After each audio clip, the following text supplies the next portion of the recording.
Worldwide, we're looking at approximately 350 million people with diabetes. There's no question that we're in the midst of a diabetes epidemic. Right now, 1 in 3 Medicare dollars is spent in the care of people with diabetes. 1 in 10 total healthcare dollars is spent on people with diabetes. There's no question that this is a major problem. What in particular is the correlation with the diet and diabetes? I'm not going to get into that. Into diet? No.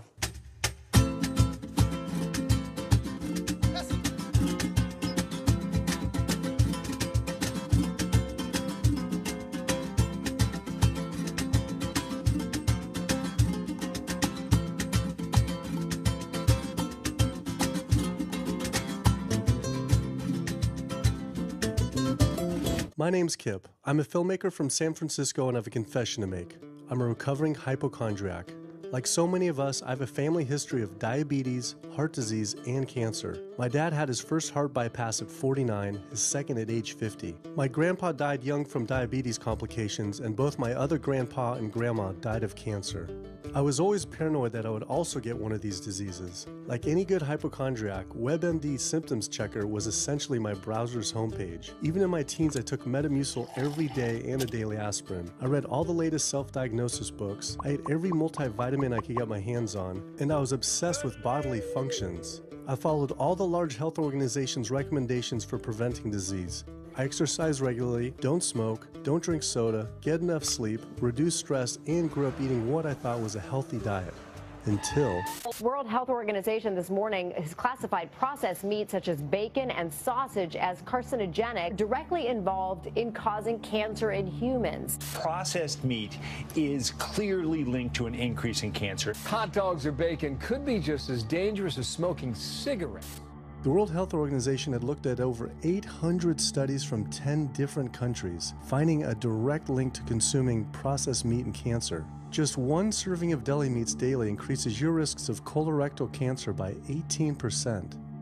I had no idea that what we ate affected cancer rates, but I never felt like I had eaten a lot of processed meats until I realized that processed meat includes hot dogs, bacon, sausage, salami, ham, pepperoni, cold cuts, and deli slices, basically everything I grew up eating. The World Health Organization classifies processed meat as a Group 1 carcinogen, the same group as cigarettes, asbestos, and plutonium, and classifies red meat as a Group 2 carcinogen.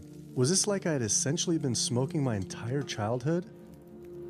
If processed meats are labeled the same as cigarettes, how is it even legal for kids to be eating this way? I thought this was new information, but many of these studies have been around for 50 years. I couldn't believe I'd been eating processed meats virtually my entire life and was just now finding out how dangerous they are.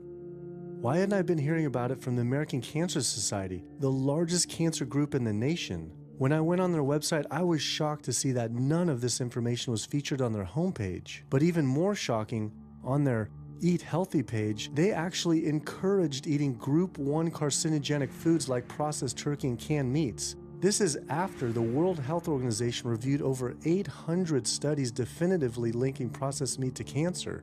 Thank you for calling your American Cancer Society. My name is Sam. I'm a cancer information specialist. How may I help you today? Hi, I was calling because I was wondering why you all recommend people to eat processed meat on your website, which the World Health Organization has classified as a Group 1 carcinogen, which is in the same class as tobacco smoking, asbestos, and plutonium.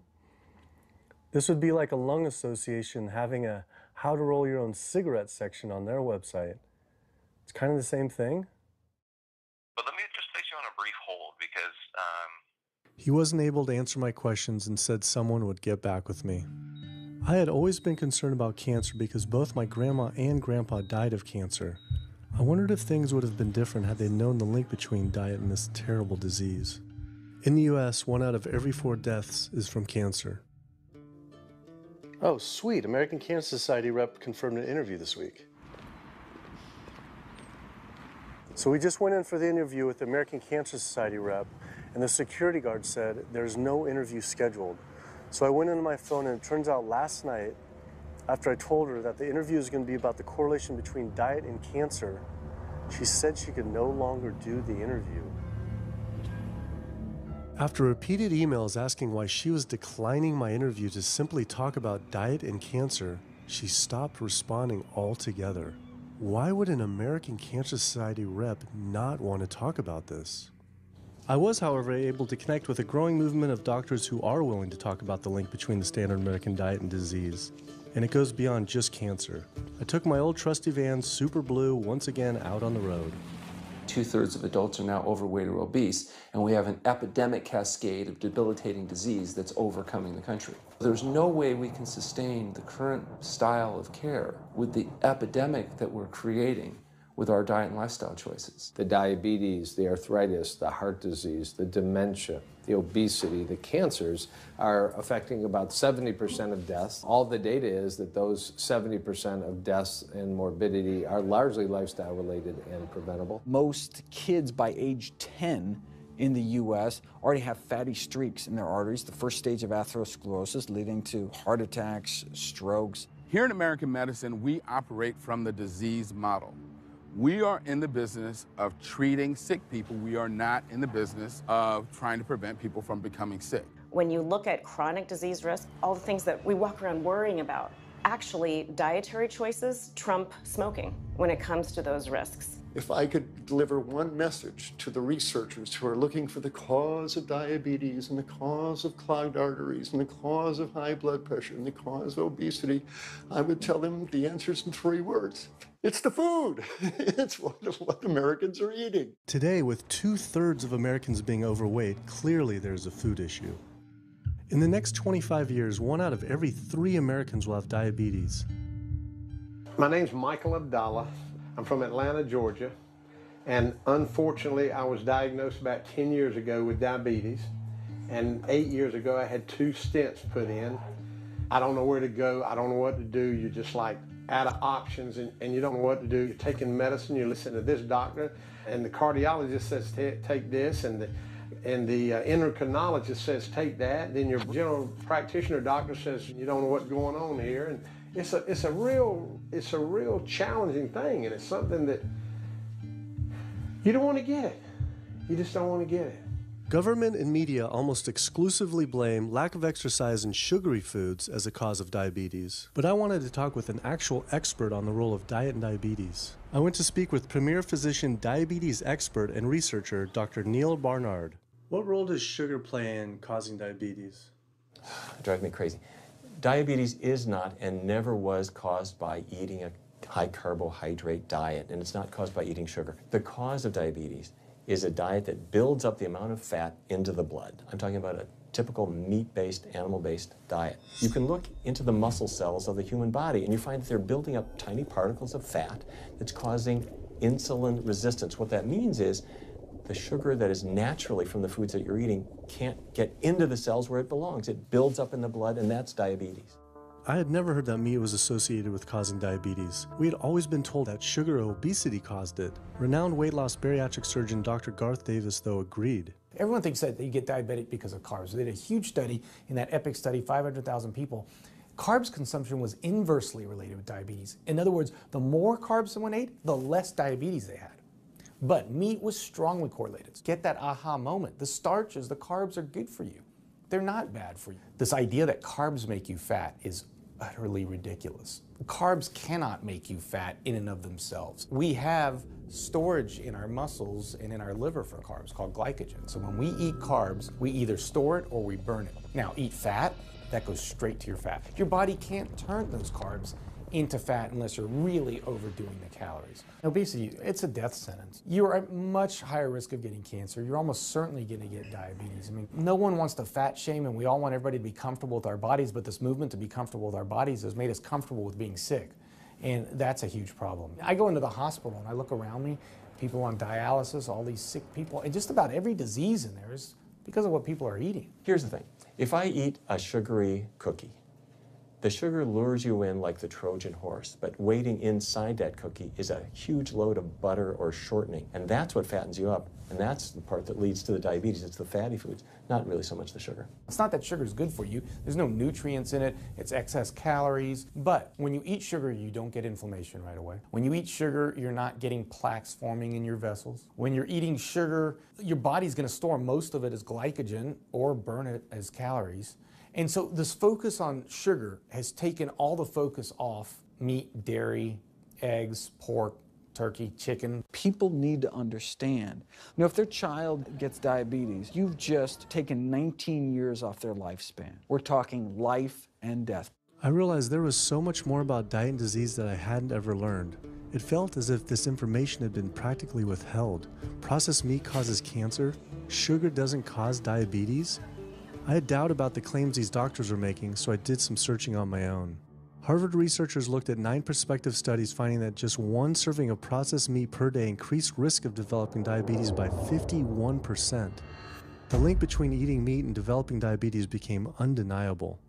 But when I went on the leading diabetes organization's website, the American Diabetes Association, not only did they not have this information front and center, they were featuring recipes for red and processed meat.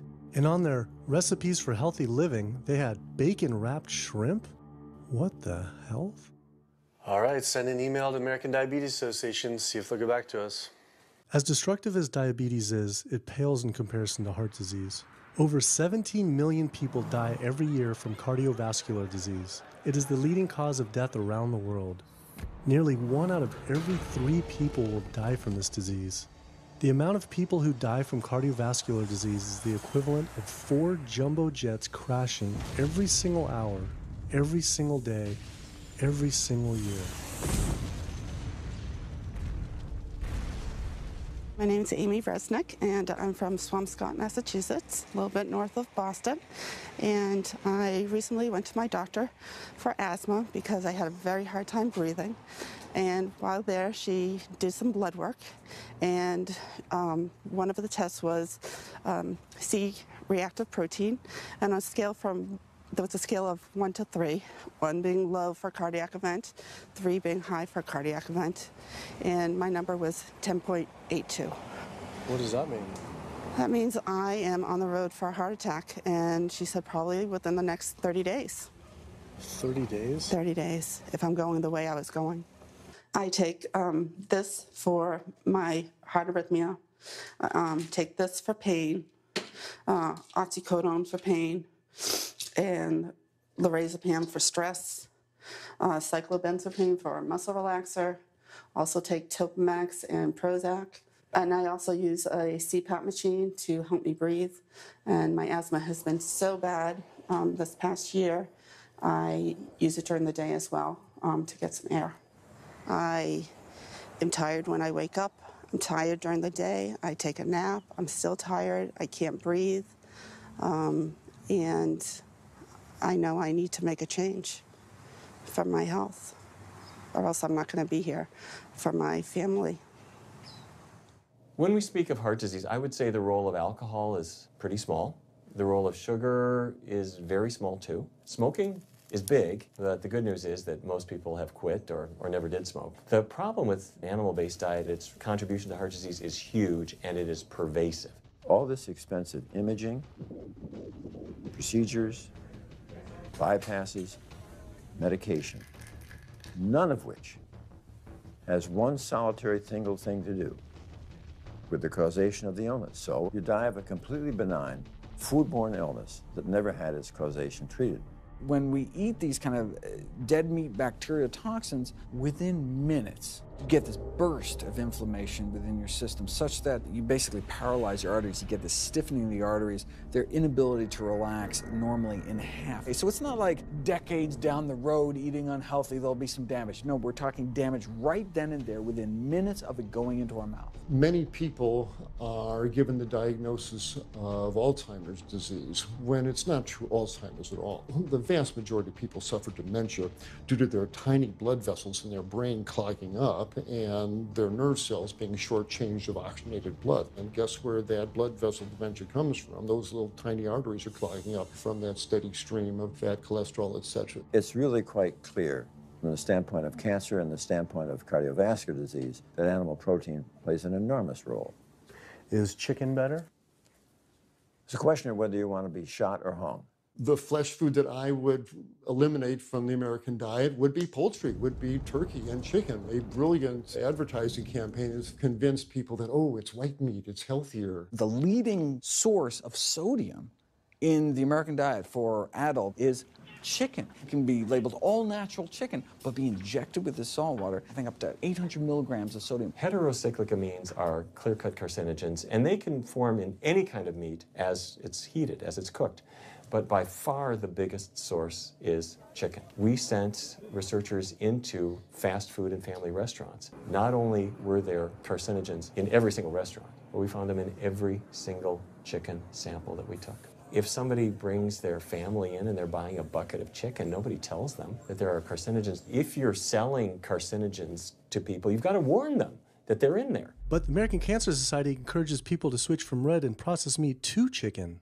Why would the American Cancer Society tell people to switch from eating one carcinogenic food to another when a Harvard University study showed that men with prostate cancer who eat large amounts of chicken increase their risk of the disease progressing 4 times? The #1 dietary source in America of cholesterol is chicken because of the volume of chicken. You know, chicken's become grilled chicken and organic chicken. It's machismo, but it has nearly as much cholesterol per gram as red beef. So just on sheer volume, it's the #1 source. Yeah, eggs being close behind. I'd never really thought about eggs much. I just thought of them as a standard part of a healthy diet. But then I found a study suggesting that eating just 1 egg a day can be as bad as smoking 5 cigarettes per day for life expectancy. The yolk of a hen's egg is the most concentrated glom of saturated fat and cholesterol. It is made to run a baby chicken for 21 days with no outside energy. It is pure fat and cholesterol. And when we put that into our bloodstream, it coats our red blood cells. Our blood gets thicker and more viscous. It changes our hormone levels. It raises our cholesterol levels. There's nothing healthy about eating the yolk of the egg. But I thought cholesterol and saturated fat wasn't an issue anymore. You know, these saturated fat studies that have come out trying to vindicate saturated fat, this is a campaign by the dairy industry, right? #1 source of saturated fat is dairy. It's not meat. 2008, the global dairy industry got together at a meeting and explicitly, read their agenda, was to neutralize the negative impact of milk fat by regulators and medical professionals, unquote. So what did? They funded studies. The main study that started the whole saturated fat media craze was funded by the National Dairy Council. The egg industry similarly funds studies that confuse consumers by making claims that eggs don't negatively affect heart function. That is, only when compared to eating a McDonald's sausage McMuffin? So what they're really saying is that eating eggs is just as bad as eating a McMuffin. When you eat foods like beef or steak or a processed meat, a hot dog, you're not just getting saturated fat. You're also getting other additional toxins that are in that food. There's heme iron, carcinogens, processing chemicals. This is all a lot more complicated than just looking at saturated fat. You know, the strategy is not on making their products any safer. The strategy is to just try to confuse the public, to introduce doubt. You know, there's a famous tobacco industry memo. It's called "Doubt is Our Product." That's all they had to do. They didn't have to convince Americans that smoking was healthy, right? They just had to introduce doubt. Then they would win. If there's just enough controversy, people kind of throw up their hands. I don't know what to eat. Confusion is their game. I really don't think people thought what they ate led to heart disease. They think, oh, it's genetic, my parents had it. And I don't think people really think that what they ate led to diabetes. I think, oh, my parents had it, I was gonna get it. And certainly cancer, they don't think that way. People have bad lifestyles that they've inherited environmentally. They've been exposed to a certain way of eating and living that they've carried on into their adulthood, passed on to their children. That is why they go on to develop the same diseases that their parents and grandparents may have had before them. But it is not inevitable. Even if you have a genetic predisposition, doesn't mean it's going to necessarily manifest. And what determines whether it manifests or not, maybe those epigenetic variables, the things that you can control, the environmental factors, the dietary factors, the lifestyle factors. So we can actually change the expression of genes, tumor-suppressing genes, tumor-activating genes, by what we eat, what we put into our body. So, you know, even if you've been dealt a bad genetic deck, you can still reshuffle it with diet. I had always thought that I would develop heart disease at a young age because both my dad and grandpa had heart attacks. I was taught that they were genetic, but their heart attacks probably had less to do with genes and more to do with their diets high in meat. That's why when I went on the American Heart Association's Heart Healthy Recipes page, I could not believe they had an entire section on beef recipes. This was just like the American Cancer Society encouraging eating Group 1 carcinogens on their site. Meatloaf, pork loin, steak on your recipe list? Are you kidding me? It's like this menu is trying to give people heart attacks. At your website, we noticed Heart Healthy Recipes, and we were kind of bewildered by why there's a bunch of recipes on, a whole section on beef recipes, and there's also a section on egg recipes when there's such a strong link between beef, red meat, and heart disease. I honestly don't know because I don't do that, I guess. That's not what I do. Another organization rep that wasn't able to answer my questions, but he said that he'd have someone get in touch shortly. I was, however, able to talk to the president of the American College of Cardiology, Dr. Kim Williams. So the American College of Cardiology is a 47,000 member and growing organization with a dedicated mission to reduce heart disease and to improve patients' lives. And if you look at the incidence of hypertension and diabetes and mortality in men, they actually get reduced as you go higher and higher in terms of how much you restrict animal products. What about fish? So fish is a little different. You've got the 4 worries, which is PCBs, mercury, saturated fat, and cholesterol. And the cholesterol is all over the place. You can hit tuna in water, that'll be almost less than a glass of milk, to salmon or tilapia, which is higher than a pork chop. If you look objectively at fish, what you find is they've become essentially mercury sponges. And that's why in many parts of the country they warn you, don't have more than so many of these fish a week because it's getting too much mercury can kill you. Fish are eaten by bigger fish who are eaten by bigger fish, and these pesticides and herbicides bioaccumulate in the fish flesh. And these big fish, including the salmon, which people think is the healthiest fish, truth is the amount of pesticides and herbicides in the flesh of these fish are shocking, and they have estrogenic and cancer-promoting properties in them. They'll say, well, but don't sardines have less concentration of toxic waste product than other ones? Something being less toxic doesn't make it healthy. It just makes it less toxic. Farmed fish is by no means healthier. All the antibiotics that these animals have to be fed, similar to chickens and turkeys kept in confinement. These fish get infections. They get fungal infections. They get bacterial infections. You've got to feed them antifungals, antibiotics, and these substances accumulate in the fish flesh as well. I always knew that pollution was bad for our health, but I had never thought about the environmental pollutants affecting food. Dioxins, being the most toxic man-made chemicals known to science, cause all sorts of things. They cause endometriosis, they cause cancers, they cause endocrine disruption problems. Most of your exposure, 93% of it, comes from eating meat and dairy products because it climbs up in the food chain so effectively. So you can get exposed to living near these incinerators and breathing it, but it'll take you 14 years to breathe in as much dioxin as a cow will ingest by eating the grass in one day. And that dioxin will accumulate in its fat, which includes the milk and the meat, and anyone eating meat or dairy products is going to get that dose of dioxin, so it climbs up the food chain every step. Men have no way in their bodies to get rid of dioxins, but women have 2 ways. They're both involving having a baby. One is that dioxin crosses the placenta into the growing infant, and the other is that it comes out from the breast milk. So if you have a meat and dairy consuming mother breastfeeding that infant, then the highest impacts of toxic exposure like mercury and dioxins will go to that infant. Pregnant women are told, oh, certain types of fish should be avoided. But what about all these other animal products which are introducing, imagine as the fetus is developing, introducing these very harmful toxins which create reproductive abnormalities, developmental problems, and hormonal issues right as the child is developing, the most critical stage of development. It does make you worry when people say, don't you want to have a little bit of milk because you're pregnant? Don't you want to have some fish because you're pregnant? Who do you think is going to get the chemicals that are in that? All these environmental toxins and toxins from the feed that they're being fed accumulate in their tissues and are released into the mother and unfortunately to the child when you eat these products when you're pregnant. So this includes antibiotics, hormones, steroids in animal feed. Commercial animals are largely fed GMO corn and soy, which are very laden in pesticides. PCBs have been banned since the 70s, but they persist in the environment.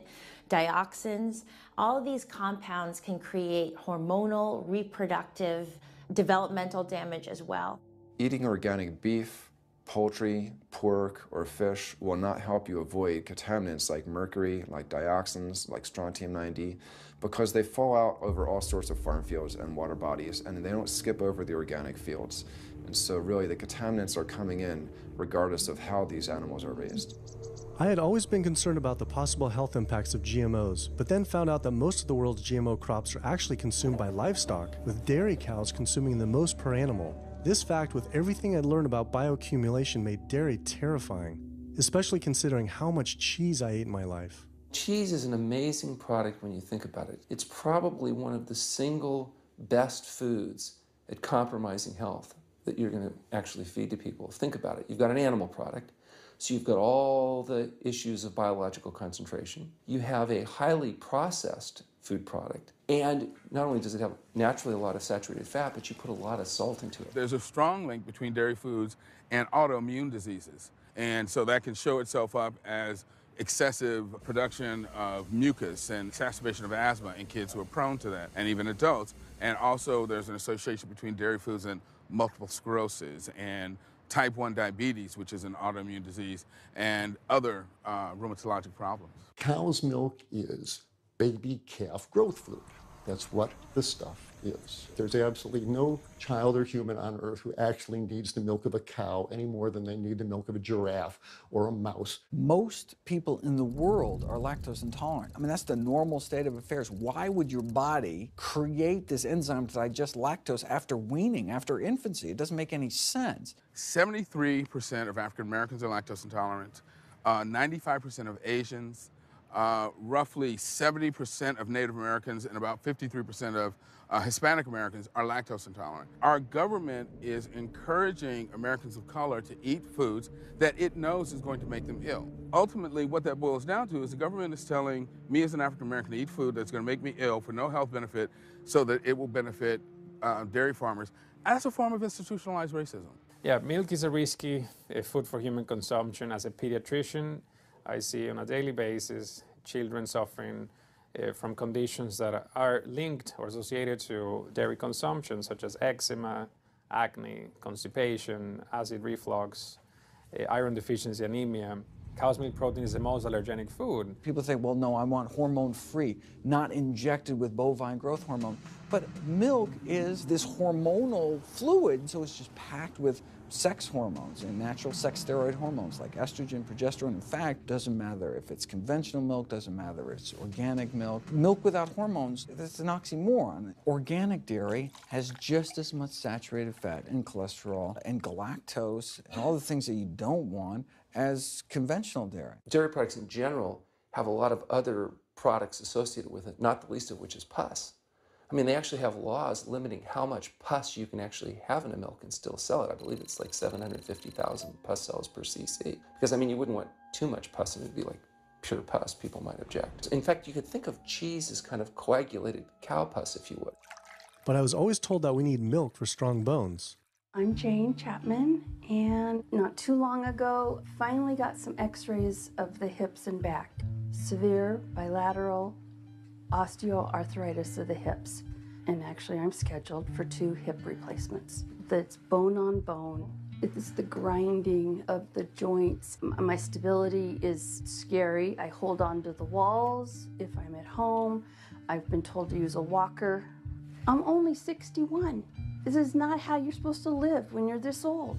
I have a really hard time believing that that's all that's left.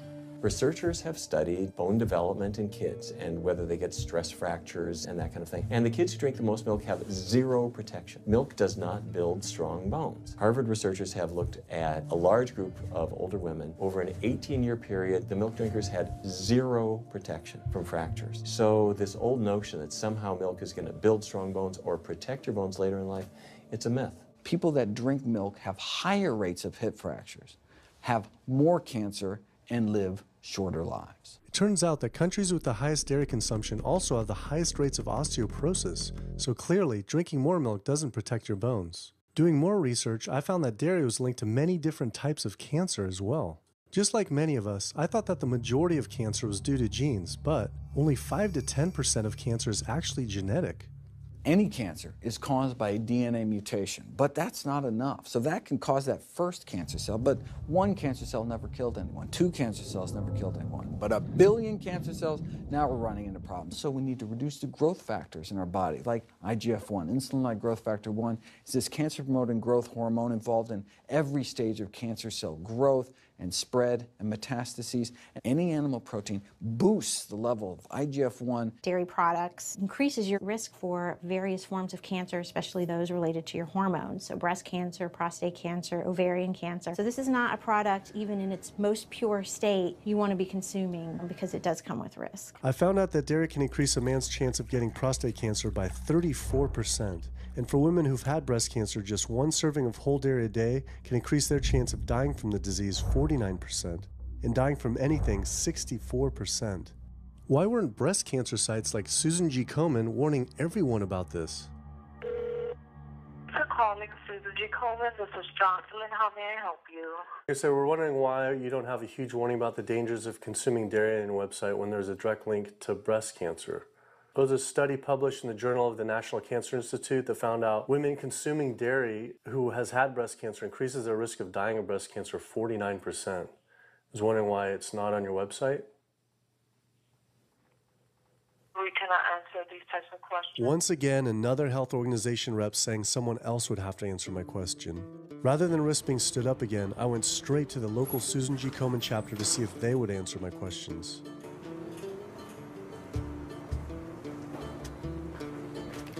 They didn't want to answer my questions in person either, and told us to stop filming, but promised they would connect me to the national office directly.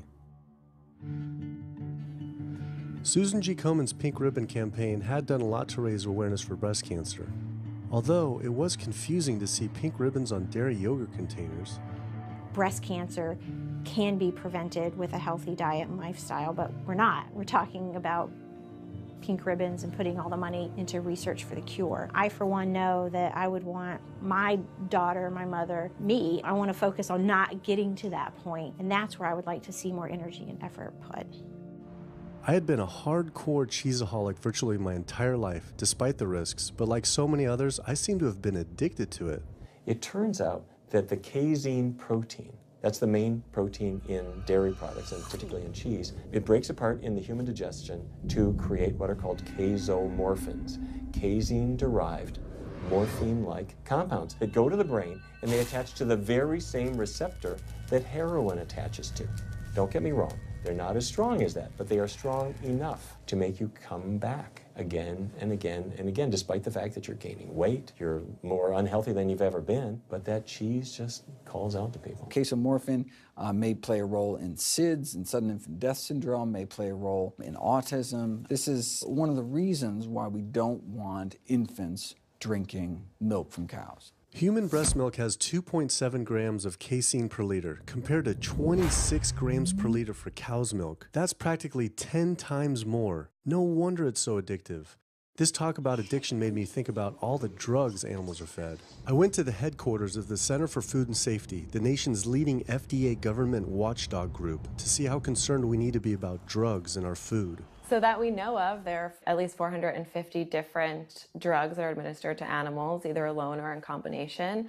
These drugs are given to animals for a variety of reasons, very, very few of which are actually beneficial to consumer health. We've got drug companies that work real hard to make sure they can sell lots of drugs to people raising cows, pigs, and chickens. The pharmaceutical industry sells 80% of all the antibiotics that it makes in the United States to animal agriculture. Antibiotic residues are found in meat, other antimicrobials are found in meat, there has been ractopamine found in meat, there's been hormones found in meat. So right there you're talking about 4 different drugs. It could be, in the same piece of meat.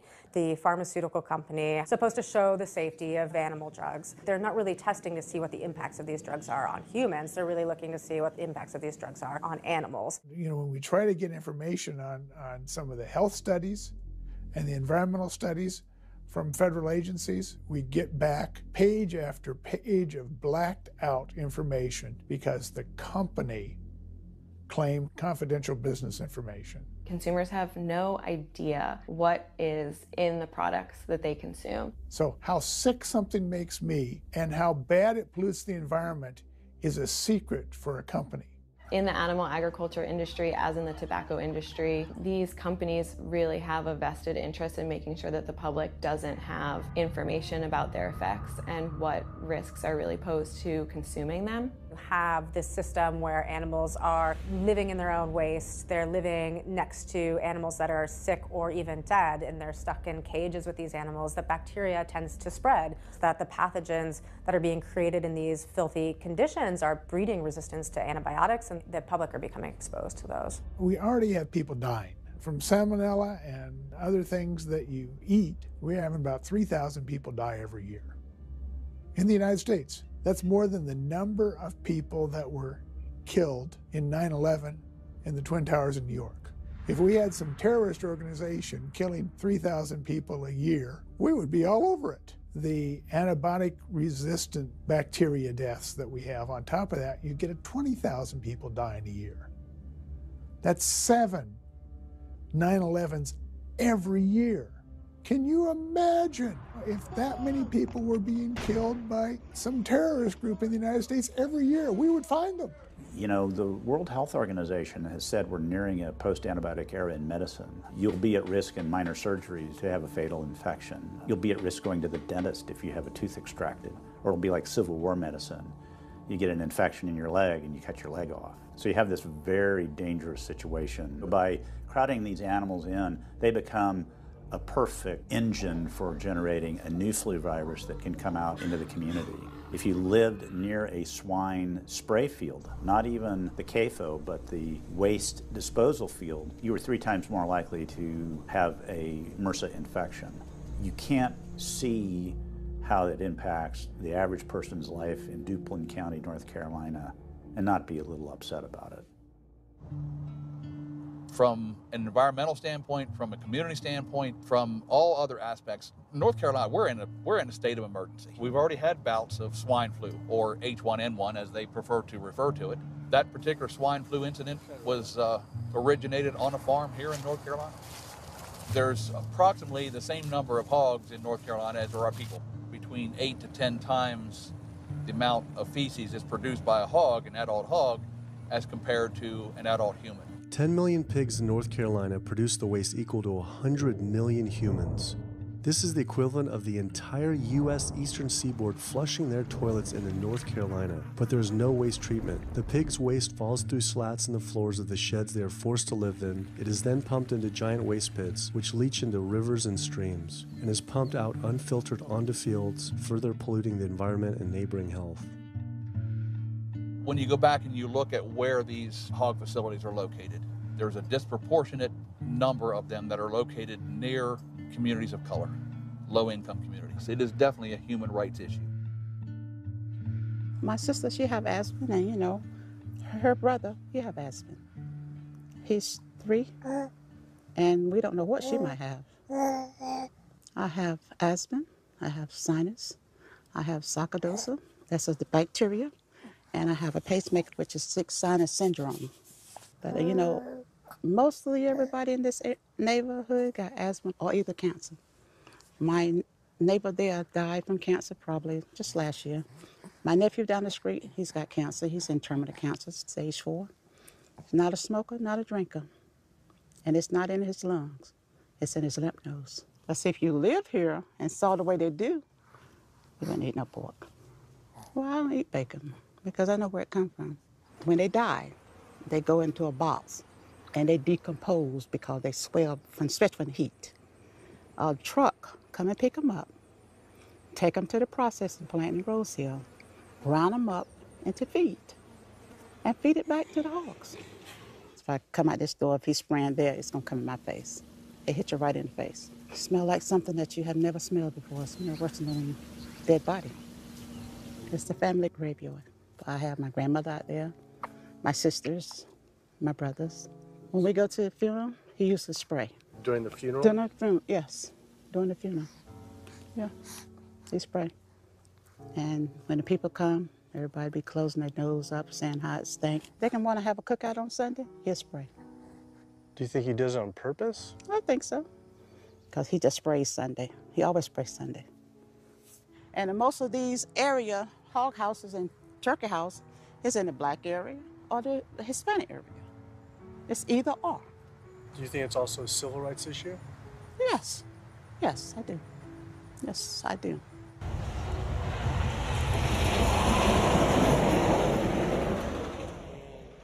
There have been times in the past that I have gotten ready on the Sunday, gotten ready to go to church and come out, and the smell was so strong that I had to go back and regroup because it got in my clothes and I just couldn't go to church smelling like hogs, you know. I just couldn't do it. So I don't think the government cares. They care more about cooperation than do people, individuals. And they're going to keep on. They're going to put more chickens in this state. This is the feast season. You're in capital of the world right here in North Carolina. My state. Look, there's a blue line stream right here come into my property almost, and the Contentney Creek right here. I've seen that blue line stream now filled with feces and urine from that hog pen, and they can say, well, we feed the world. They're not interested in feeding the world. They're interested in making money. You take the money away from them, they'll let the folks starve.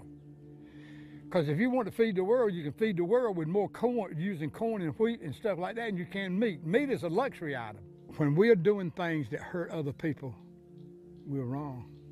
But a lot of good people will sit there and eat bacon knowing that it's causing someone else to be very unhappy. I woke up the next morning to find the Burden River had experienced another massive fish kill from the pollution running off hog farms. Tens of thousands of fish were washing up on shore. All this talk about health, I realized that I was only focused on personal health. But health started to mean so much more to me. It was about health of my family and our communities. I couldn't under good conscience support an industry that I knew was harming others. Pollution from animal agriculture isn't just an issue in North Carolina, though. Raising animals for food produces more greenhouse gases than the entire transportation sector. It is a leading cause of rainforest destruction, species extinction, ocean dead zones, and freshwater consumption.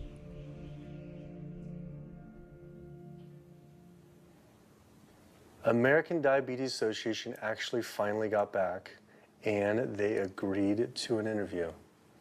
Preparing for their American Diabetes Association interview, I took a look at their diabetes diet and meal plan recommendations, and they were loaded with foods associated with causing diabetes. How could they expect people not to get diabetes if this was the food they were recommending?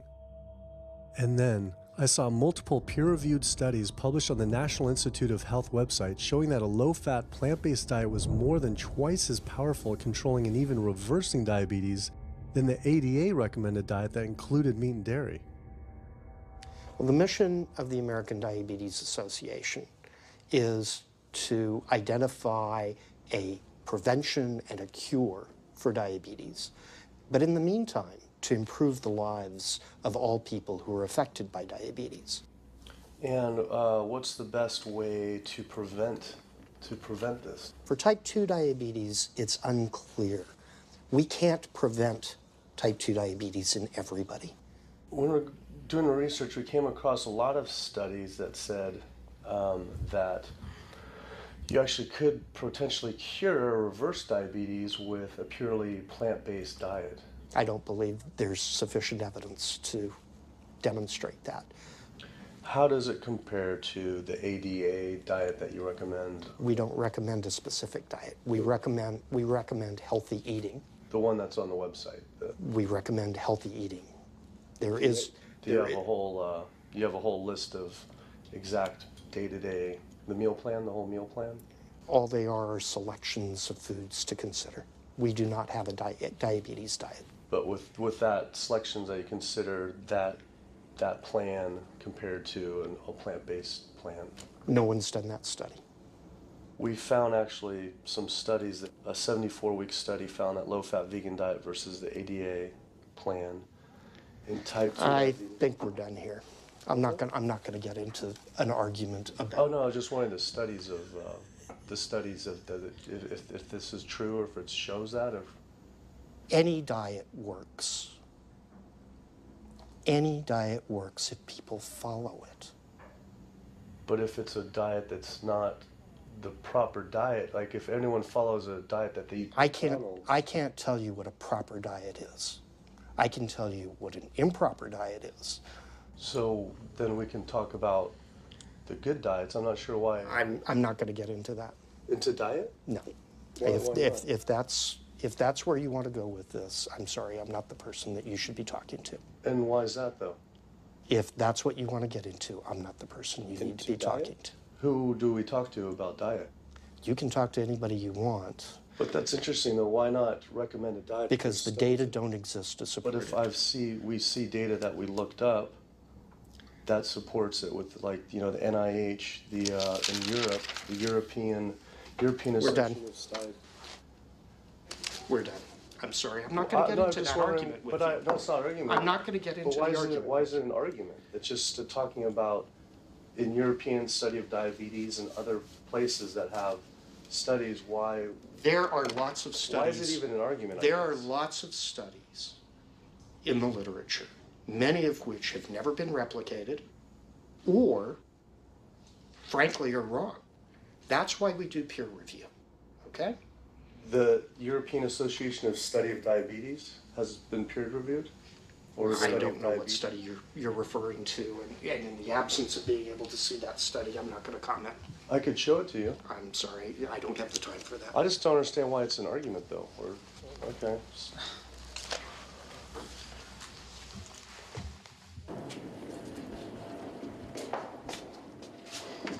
That was interesting. What he wanted to talk about was people living longer with diabetes. But once you mention eliminating diabetes or prevention, oh, whoa, now you cross the line. Prevention and cure, whoa, let's not go there.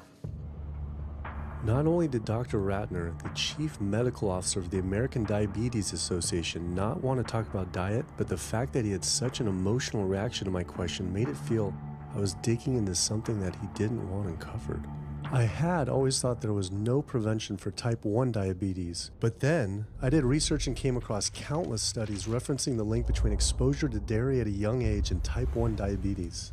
I mean, this is a food made for baby cows. Cow milk protein gets into the bloodstream, and the body says, hey, this isn't supposed to be in the bloodstream. It makes antibodies to the cow milk protein, which then attack the pancreas and destroy the pancreas. How is this possible that ADA wouldn't have this forefront on their website? Why wouldn't they be warning all parents about this, even if there were only a slight chance? Why were they recommending people to actually eat these foods linked to diabetes? It seemed all of the large health organizations were encouraging people to eat the very foods linked to the diseases they're supposed to be fighting against. American Heart Association promoting beef, American Cancer Society promoting processed meat, pink ribbons on dairy products, and bacon-wrapped shrimp on American Diabetes Association. And then it all came together. What if?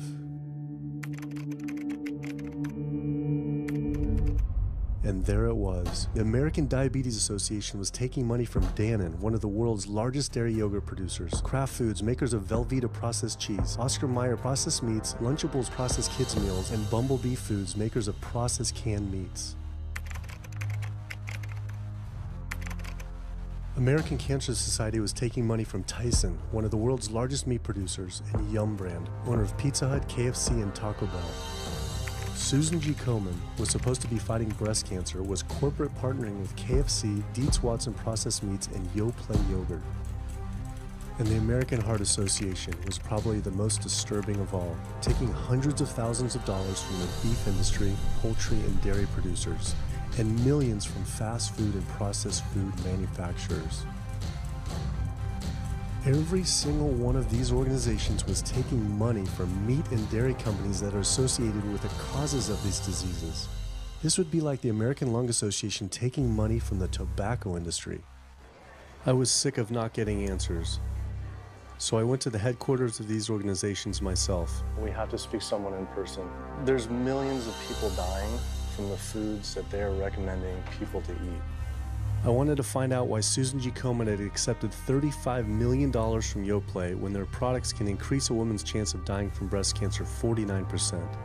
And ask American Cancer Society if taking money from KFC and Tyson was the reason they promote eating meat. but every one of these organizations declined to be interviewed.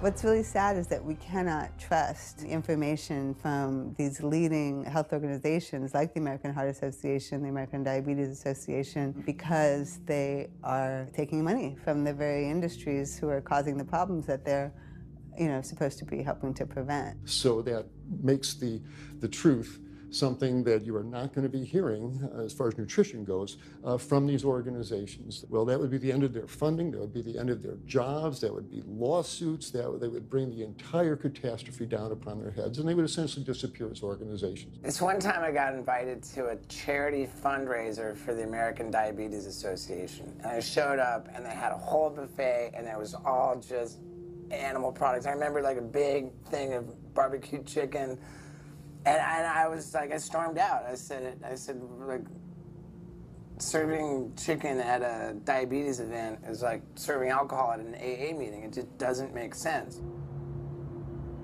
We had scheduled to film an interview with a prominent surgeon, but before we could get inside the building, the hospital's media relations manager stopped us. Actually, I understand that Dr. said that you could film here today, but unfortunately that's not going to be able to happen. I know that he advocates for patients changing their diets, but the hospital makes money off these surgeries, and the reality is he does too. So we can't do anything that's going to negatively impact the hospital, so unfortunately you're not going to be able to film here today. I was sickened by how open she was about the hospital being more interested in profits than people's health. But it wasn't just this hospital or these organizations. Even the U.S. government is involved too.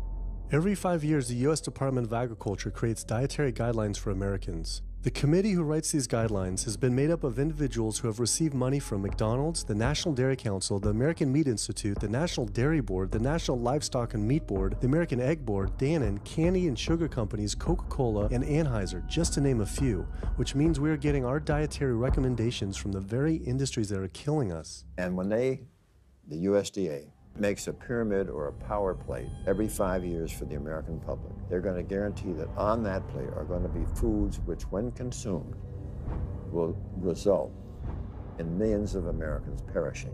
The USDA, which is supposed to be protecting us, has two missions. It's supposed to protect us, and it's supposed to protect the producer. And guess what? When those two come head to head, they usually choose the producer. In internal documents uncovered by Dr. Greger, the USDA admitted that eggs cannot legally be called nutritious, low-fat, part of a balanced diet, low-calorie, healthful, healthy, can't say it's good for you, or even safe.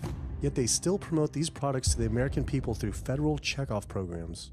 If you ask somebody if they've heard of the checkoff program, the odds are they haven't, although daily they are seeing the messaging that these programs produce. So checkoff programs are responsible for the messages that we see on TV, on the internet, on bus billboards and magazines that say things like, milk, it does a body good, or milk life, beef, it's what's for dinner, pork, be inspired, the incredible edible egg. The dairy checkoff program gave $12 million to Domino's to just market cheese-heavy products. And this is the USDA, this is the government. If you've seen those ads for the Pizza Hut pizza, the stuffed crust, or a pound of cheese, those are all government advertising schemes for the industry. How can we put more cheese on beef? How can we put more milk in a coffee? Things like that to just drive consumption of these just unbelievably unhealthful products. So McDonald's, for instance, has 6 people staffed full-time, according to records we found, whose salaries are paid for by this government program, but funded by the producers who are regulated by it. And these 6 people sit there at McDonald's headquarters and just come up with ideas. Triple cheese decker McCheese muffin stuffed bacon cheese slider? With extra cheese? No. Yes. You don't think of it on a day-to-day basis that these are government programs. The Wendy's bacon double cheeseburger, government program. The steak fajita at Dunkin' Donuts, government program. You would just never think that this just pure garbage from a food standpoint is coming from a federally funded program. That's one of the things that makes checkoffs so incredibly creepy, is that it is our government telling us, eat more beef, drink more milk, eat more cheese, eat more pork. One of the very effective ways that the dairy industry promotes its products is to reach children.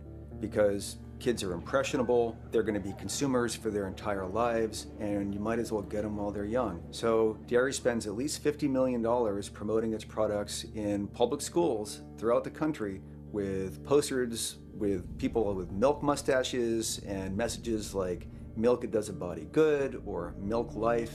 Targeting young people, right? The tobacco industry had to keep replacing their customers who are dying with new customers. The meat industry knows they have to target young people. That's why we have these foods in schools and marketing messages at a younger and younger age for kids to get hooked on all the wrong kinds of foods. So there's all kinds of parallels. School districts where processed meats are all over the place. Maybe it's going to be bacon on the menu, sausage, hot dogs, or pepperoni pizza. Any of those things are processed meats, and those are pretty much the worst of the worst with a direct link to colon cancer. And yet you have every day in the schools meal items with processed meats. If the Surgeon General puts warning labels on tobacco because of their cancer risk, why aren't the same warning labels on meat?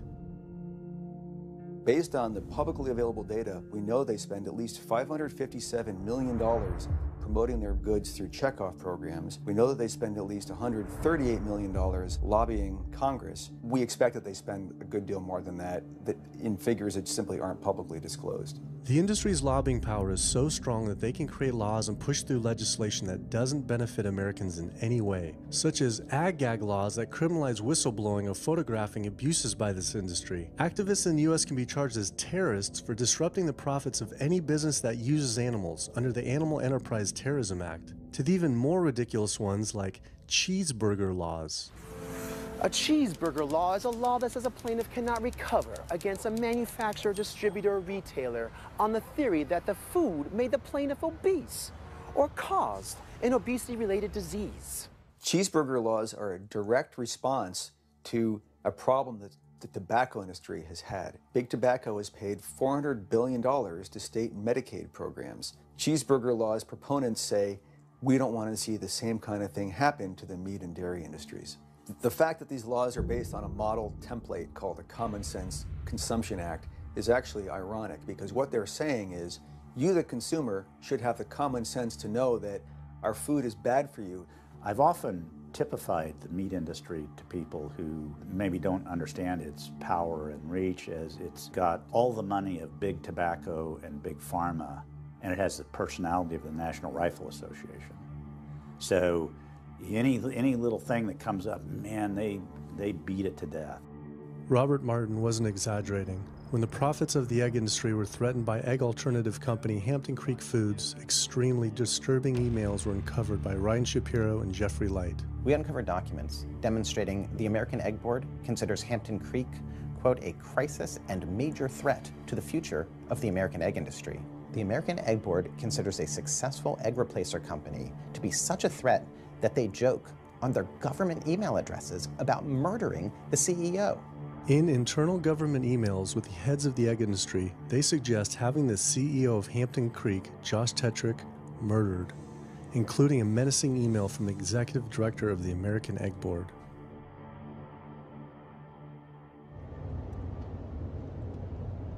The meat producers don't have to pay for the heart disease or the environmental destruction or any of the other externalities, as economists call them, that their products cause. You know, then there's the whole pharmaceutical aspect of it, and the fact that there's a very strong pharmaceutical industry and lobby that has a huge stake in preserving the status quo. And these chronic diseases, these are the cash cows of the pharmaceutical industry. You have a $5 billion stent industry. Do they ever want to see that go away? We've got a $35 billion statin drug industry. Do they ever want to see that go away? I'm talking about the pharmaceutical industry effectively controls what doctors are told. Most research isn't put into prevention, it's put into the medication that we might use for that particular disease.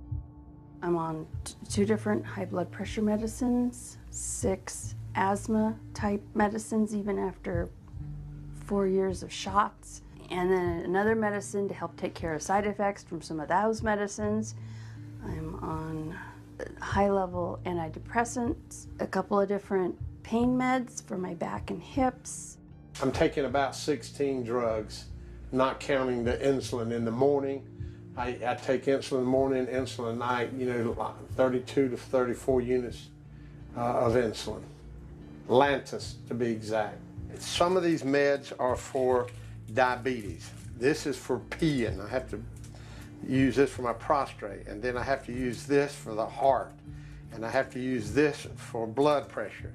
And it's just on and on and on and on.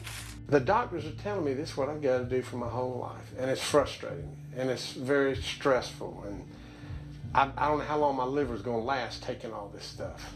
Under conventional medical treatment, whether it be for autoimmune disease or even conditions like high blood pressure or diabetes, you're told that you have to take drugs, and not just for a week or a month or a year. You're told you have to take drugs forever. You're guaranteed that if you follow your doctor's advice, you'll be sick forever. You'll never get well. That's the guarantee.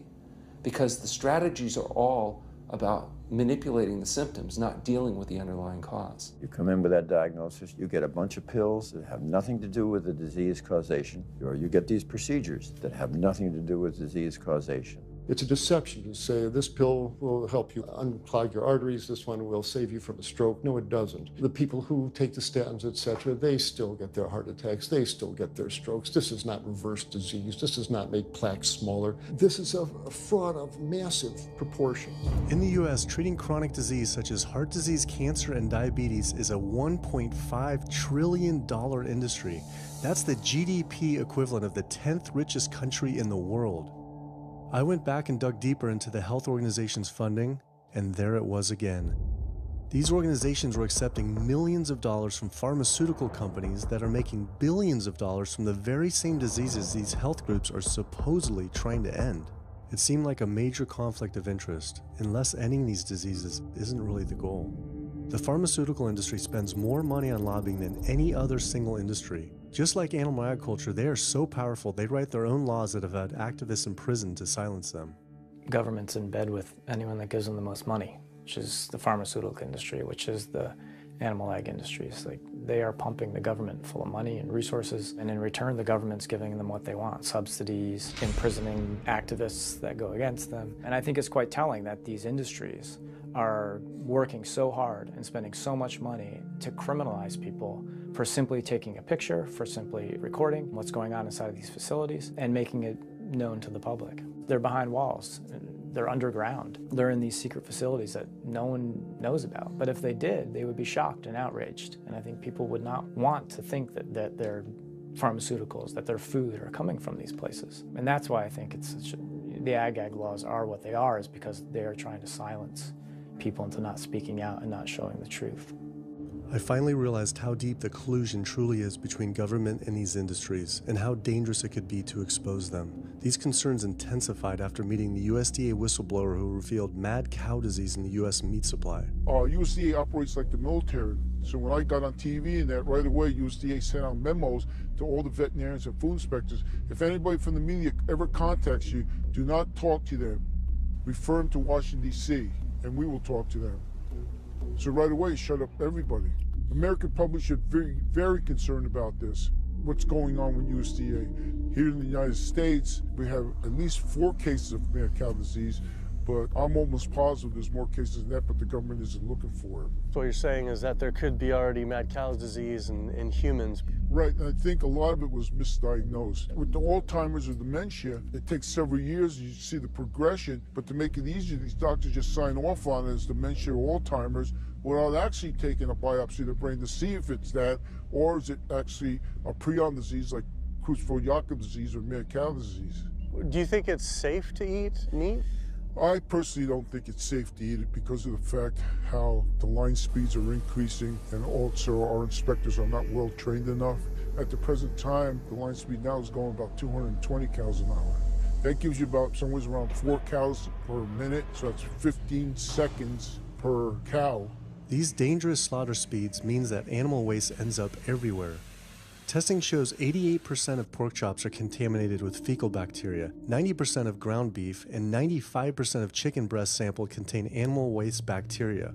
There is nothing clean about eating this way. But it just isn't waste, it's also pus-filled infections.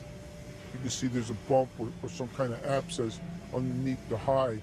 Most of the time when the hide's pulled off, Either that will open up the abscess and the pus will come out, or if it's deep-seated, when the inspectors are doing their work or the company employees, they might stick their knife into an abscess and it explodes all over the place. I had heard enough. I was utterly disgusted by the corruption, the greed, the disease, and the abuse I was learning about. The very animals we were killing us and the planet. But so many people eat meat and dairy every day of their lives, and we are so concerned about getting enough protein. Do we have to eat meat to get complete protein? Oh my God, oh my God. You want me to jump off this building, don't you? Well, first of all protein is made by plants. I'll state that again for the record. All protein is initially made by plants, all of it. And it is not necessary to eat animal tissue in order to get protein. Only plants have the ability to actually take nitrogen from the air, break those molecules apart, and incorporate that nitrogen into amino acids and then make protein. Any protein you get from an animal is simply recycled plant protein. If you ate a diet that was calorically adequate, and even things like brown rice and broccoli, and you got enough of it, you'd get enough both quantity and quality of protein. 2,000 calories of brown rice and broccoli is going to be about 80 grams of protein a day, including the essential amino acids that you need in order to maintain optimum health. I mean, grains are loaded with protein. Beans are loaded with protein. Vegetables are loaded with protein. You really want to get your protein from plants because plant proteins have a much more beneficial effect on our physiology. The funny thing about protein is most Americans get about twice the amount they need. Most Americans get less than half the amount of fiber they need. But the conversation tends to always be about protein. So in my mind, it's just this magical marketing campaign that protein has taken on over the decades. The question is not where do you get your protein, it's where do you get your fiber?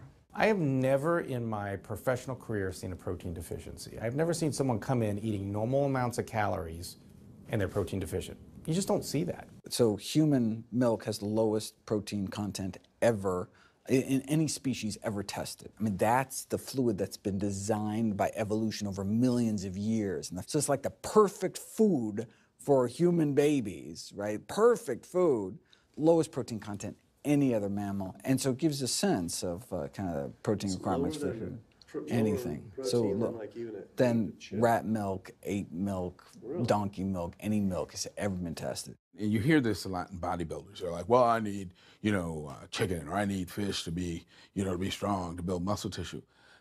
That is utter nonsense. The largest, strongest terrestrial animals on the planet are all herbivores. The biggest, strongest animals are all herbivores. When we bring in people and they're on meaty diets and we transition them to a plant-based diet, we always track what they're eating.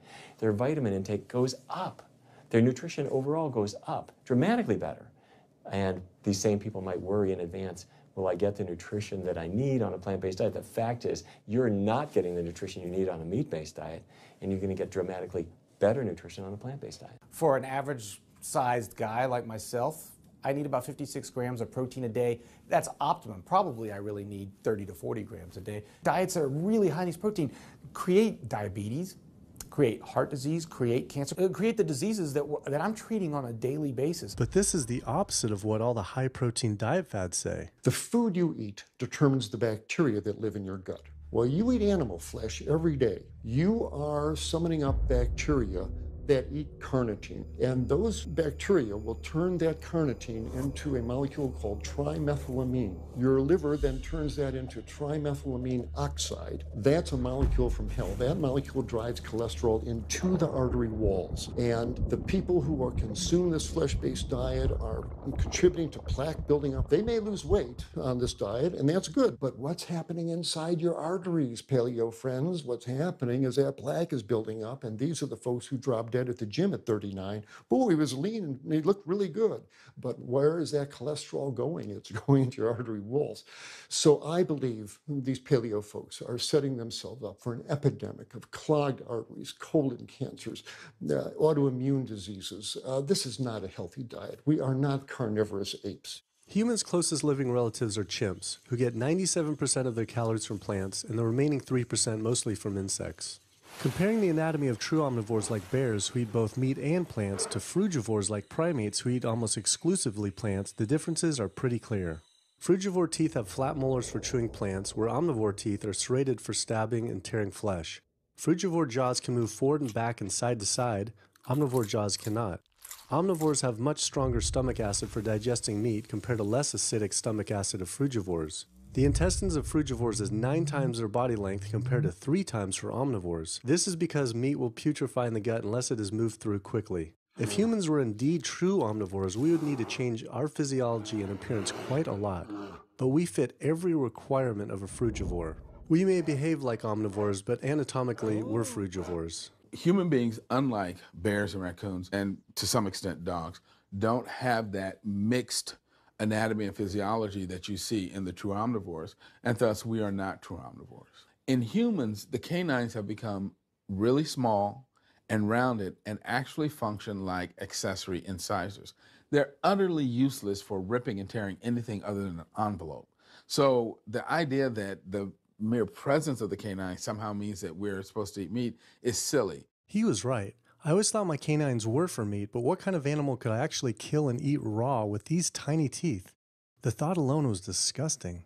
I mean, everybody loves a smoothie made with fruit and even some vegetables, but if you think about putting a fish or a piece of beef in a blender and grinding it up, the thought is absolutely repulsive.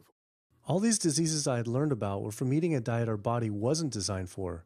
What would happen if we started eating a diet our body actually was designed for? The data is crystal clear that you can stop and reverse heart disease with plant-based diets, scientifically shown. I've seen it in my own patients. People who adopt low-fat plant-based diets can actually reverse their heart disease, and that literally means watching the plaque start to go away, something they didn't think could happen. My experience with patients is, and those studies show, that when people adopt a fully plant-based diet, their cholesterol levels plummet within a few days. And if you do blood tests in a couple of weeks, you'll see dramatic improvements. Yes, your numbers are going to look great within a week or two. Your cholesterol can come crashing down. In fact, if you're on medications, your doctor may have to pull off your blood pressure medication so your blood pressure don't drop too low because it can work too good. Like that, the side effect is not having to take drugs. In a groundbreaking study published by Dr. Esselstyn following patients suffering from cardiovascular disease, 99.4% were able to avoid major cardiac events by going plant-based. Because it's not just heart disease. It's hypertension,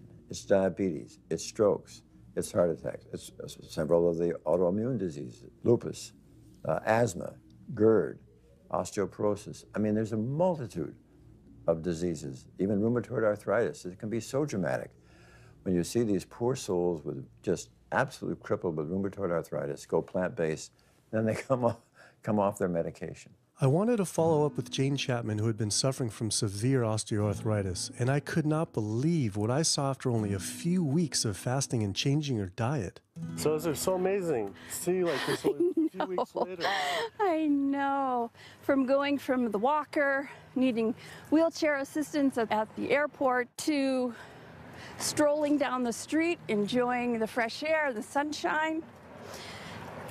2 weeks. It's all it took, 2 weeks to get off all the meds and start to feel the inflammation just kind of drain out of the body, where the movement was much easier. Just a lot of healing occurred very, very rapidly just by doing the right things for your body. When you're treating diseases with drugs, you know, there's one drug you take for cholesterol, a different class of drugs you take for high blood pressure, different class of drugs you take for diabetes.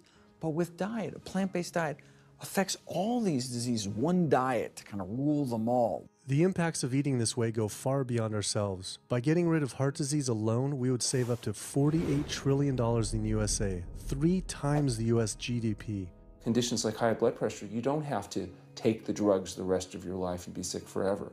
What you can do is live in such a way that it gives the body a chance to heal itself. We took 174 consecutive patients with high blood pressure, and 174 people were able to lower their blood pressure enough to eliminate the need for medication. For inflammatory bowel disease like Crohn's, the best remission rates ever achieved through a plant-based diet.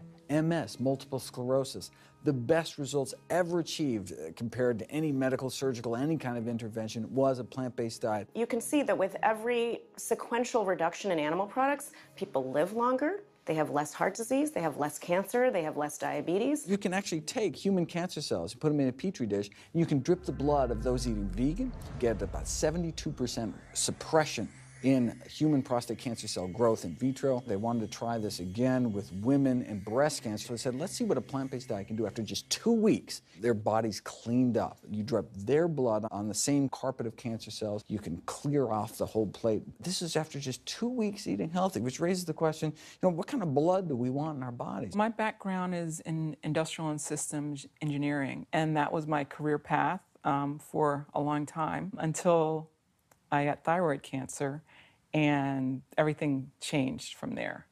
I decided that I wanted to try alternative methods and treatments rather than have surgery and have my thyroid removed, which meant I'd be on medication forever, and I didn't want that. I just started reading how a plant-based diet can heal the body, and it has worked for so many people. So I immediately just switched to a completely whole food plant-based diet. After a year, the cancer was completely gone, and my thyroid had shrunk to normal size, and I was completely free of that. This was tough to believe. Couldn't this all just be from eating healthier though, like no sugar? Turns out Dr. Walter Kempner from Duke University back in the 1940s was reversing some of our worst killer diseases with diet alone. And the diet he was using was not only strictly plant-based, but it was made up of white rice, fruit, and table sugar. And he was reversing diabetes, he was reversing malignant hypertension, reversing heart disease, the diabetic complications, reversing diabetic blindness. So these people basically had death sentences, went to him, and were given basically sugar, this horrible diet, but it was strictly plant-based. If this information had been around since the 1940s, why don't all doctors know this? We're not taught about the power of food in medical school. No one is taught that the changes that we make with our diet are probably the single most powerful thing we can do to determine our destiny. It trumps our genetics. Why isn't your doctor telling this? Odds are your doctor never learned any of this. In fact, there's even a bill introduced just mandating physicians get 7 hours nutrition training every couple years, just to kind of stay on top of it. And who came out against that? The California Medical Association. Even the family physicians, the surgeons, all the mainstream medical groups came out opposed. It's 7 hours. That's a lot, even if it's over 1 4-year period. So they're not just kind of neutral, but they're actually actively opposing nutrition education. Ironically, when patients come to doctors with questions, they assume that the doctor knows something about nutrition, and so it's kind of a double whammy that doctors haven't been taught much about nutrition. Why don't we hear about this from dietitians when nutrition is their entire specialty? Turns out the American Nutrition and Dietetics Association puts out nutrition fact sheets written by the industries themselves.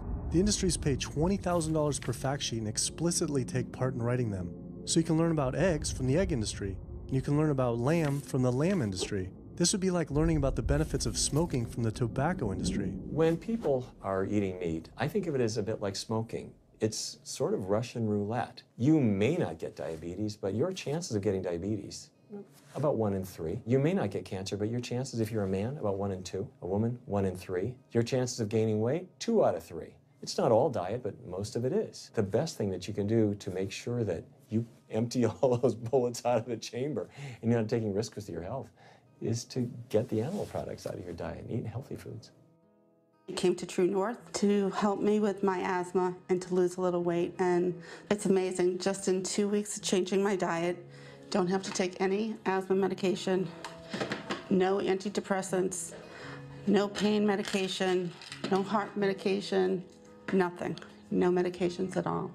And it's just incredible. I was taking Oxy and Advil, and I was taking 800 milligrams of Motrin 3 times a day just to get through the day because I was in so much pain. And now, nothing. Wow. Nothing at all. 2 weeks. 2 weeks, So 14 days. All that medication, you're completely off. Completely off everything. It's just been so frustrating to me because I went to so many different doctors for help, and I tried so many different medications to help me with my asthma, and nothing helped, and I was stuck on the couch for the last 10 months, unable to breathe. And now in 2 weeks' time, 14 days, I'm off my medication, and I can breathe, and I feel good, and I can walk. My life has changed, and it only took 2 weeks of a whole plant-based diet. That's incredible. Yeah. That is incredible. It really is. That's amazing. It really is. I feel so blessed and so good and just so happy to be doing this, and I'm hoping that I can be a role model for other people and not be pushy about it, because everyone's going to do it in their own time. But thank God my time is now. So. Thanks. Thanks. As powerful as Amy's story was, I knew for some, eating 100% plant-based would still seem extreme. I think there's this sense that everything's okay in moderation, right? But we haven't seen that moderation works. There really isn't a study that shows that by eating meat and eggs in moderation, you can actually turn your heart disease around and get better. But I know people who've given up meat and they felt sick. Yeah, it's unlikely that anybody's symptoms are caused by a dead, decaying flesh deficiency. The lack of highly processed animal food products in the diet is not going to be associated with the causal factor about why they're sick. There is going to be a reason why they're not feeling well, but that's not going to be one of them. So I've had people go vegan and they come back to me and they're like, I'm hypothyroid and my doctor says I'm hypothyroid because plant-based diet makes you hypothyroid. I'm like, so what does your doctor tell all his meat eaters that are hypothyroid? Boy, what's an animal flesh or dairy that you can't get in plant-based? Cholesterol, heterocyclic amines, E. coli. You know, if you think about it, there is nothing in an animal-based diet that you can't get in healthier form somewhere else. The only other vitamin is vitamin B12. It's not made by plants, not made by animals either, made by little microbes that blanket the earth. So because the way we live in our sanitized world, unless you're eating bacteria-contaminated foods, we need to get a source of B12 from somewhere. And so the healthiest, cheapest, safest source is to get a vitamin B12 fortified food or vitamin B12 supplement, not to get it from meat and dairy. What about people who say they have to eat meat for their blood type or their genes? I mean, it's like I need meat because I'm a Capricorn, or I need meat because I have an A+ blood. I mean, it's like, what do you say? No one has to eat meat. I mean, there's no vitamin, mineral, nutrient that you can't get from non-animal sources. Valentine's Day, I decided to go vegan and give up all meat, which was never in my thoughts in a million years, but I've heard so much success from people that are vegan. And so I gave up all animal products whatsoever. I've lost 29 pounds. I've been able to cut my meds in half. I've been able to cut my insulin in half. And now I'm going for the moon. I'm going to cut it all out. In the last 6 weeks, we've just had 3 grandchildren. And my ugly face is going to be around to see them graduate from high school and college. I'm going to be here. My mission is to let everybody know you do not have to suffer from diabetes and cancer and heart disease because someone in your family had it or because the doctors are telling you this is what's going to happen. You can take charge of your health and have a positive outcome just like I did.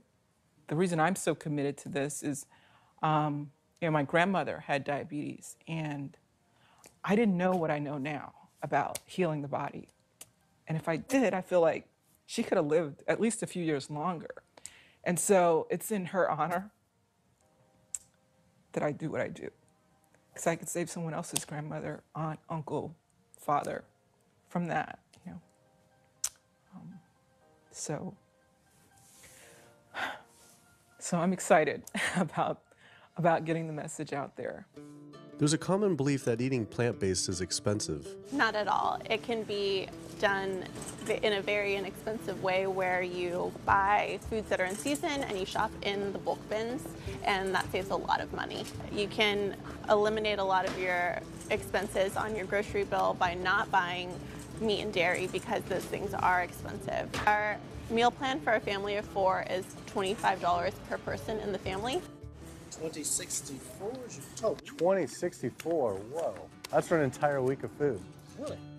An exploding movement of elite athletes are utilizing vegan diets to heal injuries, speed recovery times, and enhance their performance.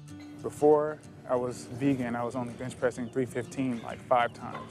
Then after going vegan, I was doing 400, 425, 465, and I was like, oh my God, this is amazing. I'm vegan and I'm bench pressing 465 pounds. This is ridiculous. And as soon as I went vegan, tendonitis started disappearing. My strength in my right arm started coming back. High blood pressure was going down.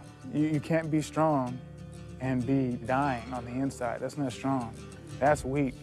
That's really weak because yeah, you look big and strong on the outside. Yeah, big man. No, but your heart's crying for help on the inside. You're dying. I'm a professional parkour athlete, a two-time world freerunning champion, and more recently I got into Ninja Warrior, where I'm captain of Team Europe as we won USA versus the world. For something like Ninja Warrior and parkour specifically, you really need to have a good strength to body weight ratio. So I was carrying mass that I really didn't need. And when I went vegan, I lost 15, 20 pounds. I was more agile, I was more efficient, more stamina in my body. Just that extra bit of pop that I didn't have before, it just gave me that extra strength. So this is a very vibrant way to live. It can enhance you as an athlete. For me, 100% better athlete than I was before. It unlocked a whole new chapter of my training. The science is there, the health is there, the athletes are there proving that you don't need to eat dead animals to be strong, to be healthy.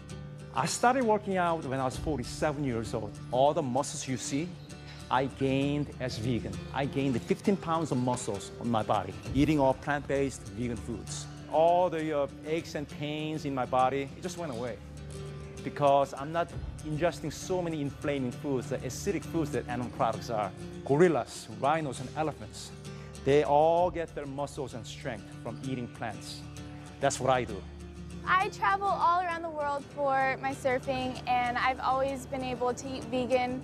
I feel like if you want something, you can make it happen. I just don't make any excuses. I would never not be vegan now that I know all the benefits and now that I know how it feels to be vegan. Every aspect of my life has been improved by adopting this lifestyle. I feel better, I perform better athletically, I sleep better, my energy with my kids is better, my focus at work is better, everything is better. My skin cleared up, kept myself trim for 9 years now doing this. All I can tell you is that I felt and I continue to feel better than I ever felt before. My friend Jason Lester and I were the first people to do this challenge called Epic 5, which entailed doing 5 Ironmans on 5 Hawaiian islands in under a week. An Ironman is a 2.4-mile swim followed by a 112-mile bike and then running a marathon, 26.2 miles after that. So we did 5 of those in a row on 5 different islands in a little under a week. Yeah. You almost die? Yeah. Where'd you get die? So I guess the famous question, where did you get your protein in there? From plants. Like so many people, I was looking for excuses not to change my diet. But once I finally did, I felt liberated. Within days, I could feel the blood running through my veins with a new vitality. Within weeks, I felt a transformation throughout my entire body and mind. Not only could I survive on a purely plant-based vegan diet, I could thrive. I felt amazing. I competed in my first marathon in 6 years, training half the amount and beat my personal record by 23 minutes. Less than a month later, I did my first full Ironman. Although I could possibly get away with eating a little bit of meat and dairy without ill effects to my personal health, I could no longer willingly support an industry I knew was causing so much suffering to communities, families, and all life on the planet. A whole new world opened up. I felt whole again, connected to a greater sense of what true health is, and where true health doesn't end with me, but begins with us. If people adopted a plant-based diet, the changes we would see in our individual health, in our national health situation, and in this physical environmental world we live in would be so profound. I mean, today, you can say, I'm not going to eat that stuff anymore. It's one thing that I can do myself personally to make a difference. It will give you a greater sense of well-being and happiness when you know that, one, you're not destroying your health every time you sit down to eat, you're not promoting cruelty, and you're not damaging the earth. I don't want my gains to be at the detriment of the planet of other things. And yet, I'm not weaker, I'm stronger. That's the beauty of it. When you're altruistic, when you make choices for the greater good of others, it comes around, benefits me as well. It benefits us all. Studies show that we can not only survive, but we can thrive. I just feel this is a great way to live, not harming other beings, when we can be healthy and happier. I love it. It's a great life. I never thought that I could feel this good at this age, and I just want everybody to feel this way. I feel like a 20-year-old. I'm almost 50. Nothing tastes as good as healthy feels, basically. And so the choices that we make every single day, day in and day out, around our food, has the capacity to bring us true health and optimal wellness, not just individually, but collectively, as a species and for our planet. We're not going to live forever, but while we are alive, we can live well. And for me as a doctor, that's what I want to see. Where there's a will, there is a way. And I believe that.